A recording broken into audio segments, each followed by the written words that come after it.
Did you grow up watching the country music variety show Hee Haw? You may remember the singer and musician Stringbean, who was one of the many performers on the show. Many would argue he really took the show miles ahead because of his exceptional talent. But Hee Haw lost one of its greatest stars when Stringbean was murdered in 1973. Join Facts First to look back at before and after the death of Stringbean from Hee Haw.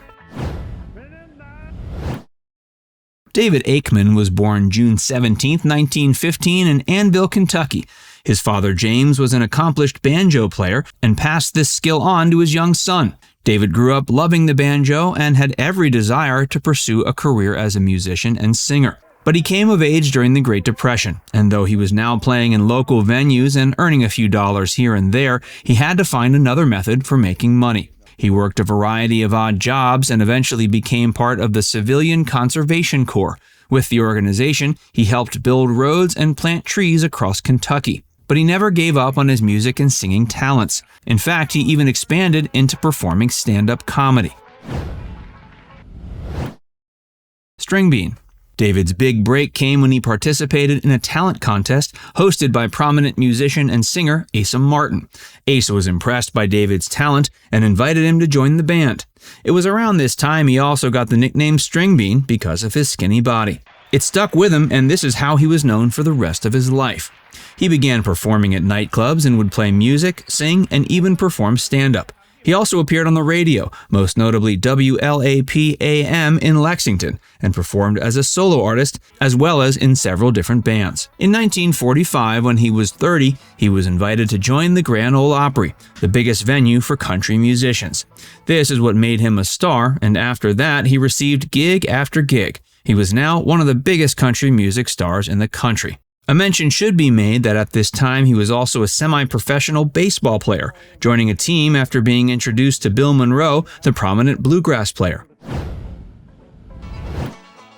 Hee Haw.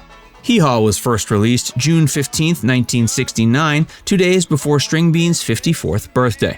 It was a variety show with a Western theme and featured many performances by the most prominent country music stars of the time. Stringbean joined the show shortly after it premiered, and without a doubt it was he and Grandpa Jones that made him a huge star. Apart from his singing, he also acted on the show. One of his most popular segments was called Letter from Home. There was also another segment where he'd play a scarecrow and make one-liner jokes when no one noticed. He continued to appear in the show until his death, and even after his death, many episodes previously taped were aired on television. The show received even more viewers following his death. Even if you hadn't heard of Stringbean, you knew about him and his performances on Hee Haw after he died. This video is brought to you by Established Titles. Have you ever been interested in being a lord or a lady? With Established Titles, now you can become one. For real. You could officially change your name to Lord or Lady and get it on your credit card, plane tickets, etc. You can even get it on your dating profiles. You can purchase title packs that give you at least 1 square foot of dedicated land on a private estate in Edelston, Scotland. With the purchase, you'll receive an official certificate with a crest. Your certificate features a unique plot number with which you can see the exact location of your land. Established Titles told me that the first 200 people purchasing a title pack using my link will effectively be next to my plot within a few minutes of walking.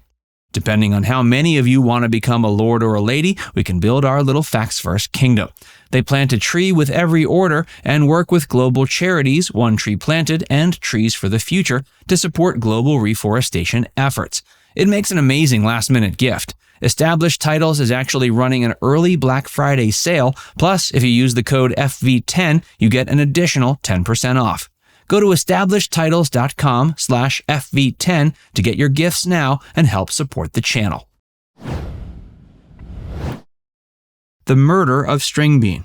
Stringbean was a simple man who didn't care to flaunt his success or wealth. As a result, no one would ever think that he would ever be a target. He and his wife Estelle had grown up in humble surroundings and had to struggle financially during the Great Depression. The necessary frugality needed to survive during those times was something he carried with him even when he became a huge star. He and his wife lived in a cabin in Tennessee. He kept most of his cash in his house as he distrusted banks.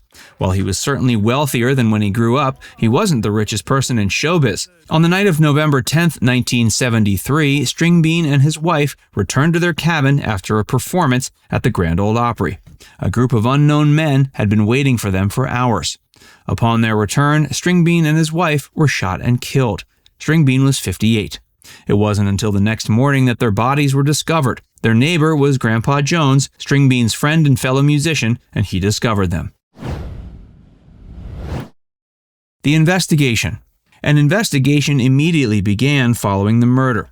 Eventually, it was found out that the murderers were two young men, both cousins.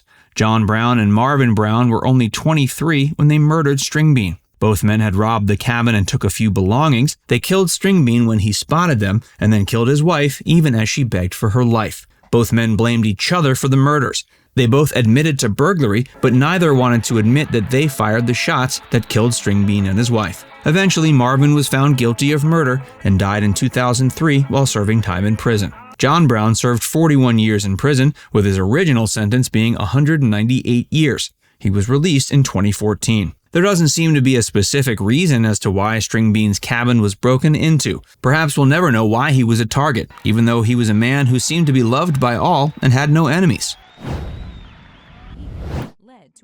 The aftermath. Stringbean's murder sent shockwaves throughout the industry. Both the Hee Haw cast and crew and its fans were shocked. In one episode of Hee Haw, released posthumously, the Scarecrow was seen standing still in a still frame as a tribute to Stringbean, who played the character. The show continued for several seasons and over several episodes after his death and was a success. But the fact was, it just wasn't as popular without Stringbean. The murder of Stringbean was traumatic for the country music industry. The genre was wholesome, family-friendly, and sweet. It had innocence, and one couldn't expect why anyone would want to murder a country star who lived in the woods with a small group of close neighbors. This culture was one of trust and old-fashioned values found in many American small towns. This carried over to the big cities like Nashville, which is in the heartland of the country music industry. Yet Nashville and its citizens were traumatized following Stringbean's murder. The murder was truly traumatizing and is still discussed as the beginning of the end of the age of innocence in the country music industry. Stringbean's legacy. While his shocking murder is still discussed, we haven't forgotten about Stringbean's incredible talent. He's one of the best-selling country singers and musicians of all time. He was also remembered for his acting skill, and despite over 600 episodes, we can all agree the best episodes of Hee Haw are the ones in which we saw Stringbean. His style of music also represents what country music was. It was more earthy and focused on speaking to everyday people. It was about playing in the local pub rather than playing in large concert venues. One can also remember his incredible work ethic. He was born into humble surroundings and had to struggle to succeed as an entertainer. He took ordinary jobs and worked his way throughout one of the toughest times in American history. Now it's time to hear from you. Are you a fan of Stringbean? Did you ever watch him perform on Hee Haw? Let us know in the comments section below.